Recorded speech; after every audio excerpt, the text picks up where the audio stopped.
Hi hello నమస్తే welcome to my channel అమ్మ శైలజ. ఎలా ఉన్నారండి? నేనైతే చాలా బాగున్నా. మీరు కూడా చాలా బాగుండాలని మనస్ఫూర్తిగా ఆ మహాశివుణ్ణి వేడుకుంటూ వెల్కమ్ టు టుడేస్ వ్లాగ్ అండి.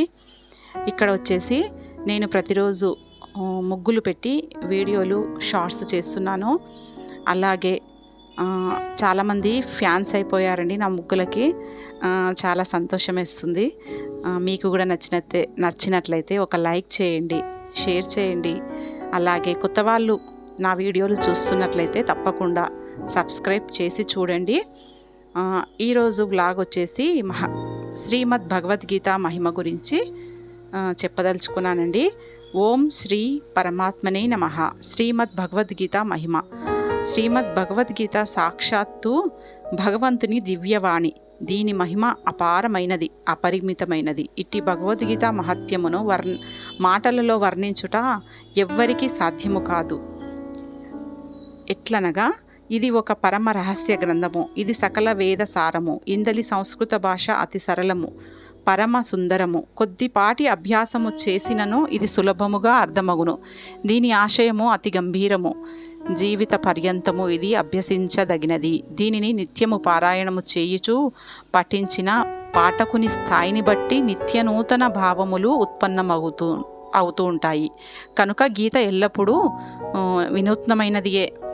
ఏకాగ్ర చిత్తులై భక్తి శ్రద్ధలతో గమనించు వారికి ఇందలి ప్రతి పదమును ఏదోని ఒక రహస్యము నిక్షిప్తమై ఉన్నట్లు తోస్తుంది. ఇది నిగూఢార్థ నిధి. గీత యందు భగవంతుని గుణ ప్రభావ రహస్యములు సమగ్రముగా వివరింపబడినవి. అట్టి వివరణ ఇతర గ్రంథముల యందు కానరాదు. ఇతర గ్రంథములలో ఏదో ఒక విధముగా కొంతగా సాంసారిక విషయములు మిళితమై ఉంటాయి. భగవద్గీత యథార్థముగా ఒక నిరుపమాన గ్రంథరాజము కనుక ఏ విధముగా అని నేను దీనిని వేరొకటి సాటి రాదు. ఇందలి ప్రతి పదము సదుపదేశ భరితము. వ్యాస భగవానుడు మహాభారతమునందు భగవద్గీతను వర్ణించుచు చివరకు ఇట్లనెను: గీతాసు గీత కర్తవ్యా కిమన్వై శాస్త్ర విస్తరై యా స్వయం పద్మనాభస్య ముఖ పద్మాత్ వినిసృత. గీత శ్రీ పద్మనాభుడైన విష్ణు భగవానుని ముఖారవిందము నుండి వెలువడినది. ఇక అన్యశాస్త్రములతో పనియేమి అని గీతా సుగీత భగవద్గీతను చక్కగా చదివి భావార్థ జ్ఞాన సహితముగా అంతఃకరణమునందు ధారణ చేయుట ముఖ్య కర్తవ్యము. వర్ణాశ్రమ ధర్మముల తారతమ్యములు లేకుండా ప్రతి వ్యక్తి భగవంతుని యందు భక్తి శ్రద్ధలు గలవాడై గీతాధ్యయనమును చేయాలి. భక్తి శ్రద్ధలతో దీనిని ప్రచారము చేయవలనని భగవానుడు తన భక్తులకు ఆజ్ఞాపించెను.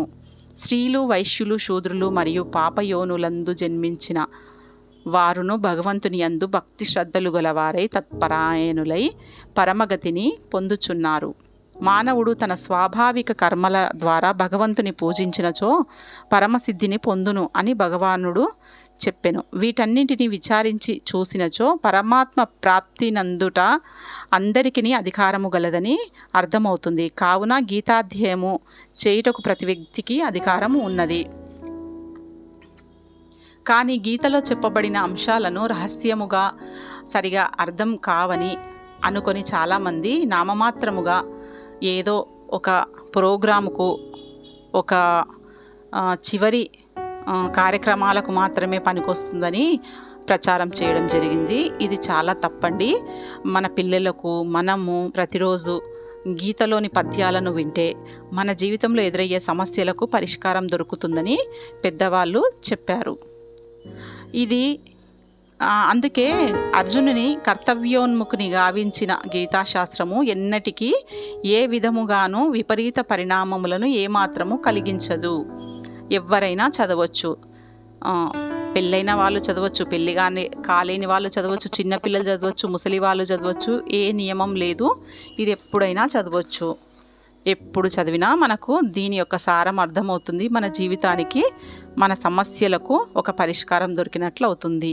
అందువలన శుభములను గోరెడివాడు మోహమును త్యజించి అపోహలను వీడి అత్యంత భక్తి శ్రద్ధలతో తమ పిల్లలచే భావార్థ సహితముగా గీతాధ్యాయమును చేయించాలి. అంతేకాక తాము కూడా స్వయంగా గీతా పఠనమును మననము చేయుట చాలా తప్పనిసరి. సాధన యందు తత్పరులు గావలెను. మానవ జన్మ అతి దుర్లభమైనది. అట్టి మానవ జన్మ నెత్తినందుకు తమ విలువైన సమయములను తమ జీవితములను తుచ్చభోగాలకై వ్యర్థము చేయుట ఉచితము కాదు. మనకు అన్ని జన్మలలోకెల్లా మానవ జన్మ చాలా గొప్పనైనది.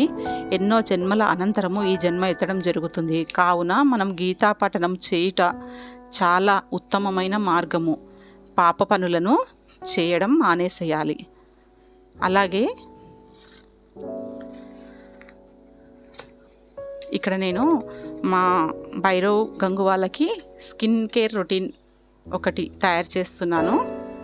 అలా చేసుకుంటూ మీకు గీత గురించి నాకు చాతనైనంతలో చెప్తున్నానండి. మీరు కూడా గీతను చదివేటందుకు అర్థం కాకపోయినా, ఆ పదాలను మనకు నోరు పలకకపోయినా కానీ ట్రై చేస్తూ ఉండండి. ఏదో ఒక రోజు ఆ పదాల సారం తెలుస్తుంది, అలాగే మన నోరు తిరుగుతుంది. సరేనా? అలాగే ఓం శ్రీ పరమాత్మనే నమః. వసుదేవసుతం దేవం కంసచారూరమర్దనం దేవకీ పరమానందం కృష్ణం వందే జగద్గురుం. శ్రీమద్ భగవద్గీత. ఈ భగవద్గీత వచ్చేసి శ్రీకృష్ణుడు అర్జునునికి తన కర్తవ్యమును బోధించే సమయంలో ఉత్పన్నమైనది. అందరికీ కూడా మనకు కూడా మన కర్తవ్యం నిర్వహించేటందుకు ఒక ఫీడ్బ్యాక్ అవసరమని అనుకుంటాం కదా. ఈ భగవద్గీతను చదవడం ద్వారా మనకు ఆ ఫీడ్బ్యాక్ దొరుకుతుందని నా ఉద్దేశం అండి. మనము ఏ పనులు చేసినా, ఎలాంటి డ్యూటీలు చేసినా, ఎలాంటి వృత్తులు చేసినా కంపల్సరిగా మనకు ఇతిహాసాలను చెప్పబడే ఈ భగవద్గీత, రామాయణము, భారతము, భాగవతము ఇవన్నీ తప్పకుండా ఇంట్లో తెచ్చి పెట్టుకోండి. అప్పుడప్పుడు తిరిగేస్తూ ఉండండి. దానిలోని సారము అర్థం కాకపోయినా చదవండి. మనం చేసే పనులను మన పిల్లలు, భావితరాల వాళ్ళు చూస్తూ ఉంటారు. వాళ్ళకి కూడా ఆసక్తి కలుగుతుంది.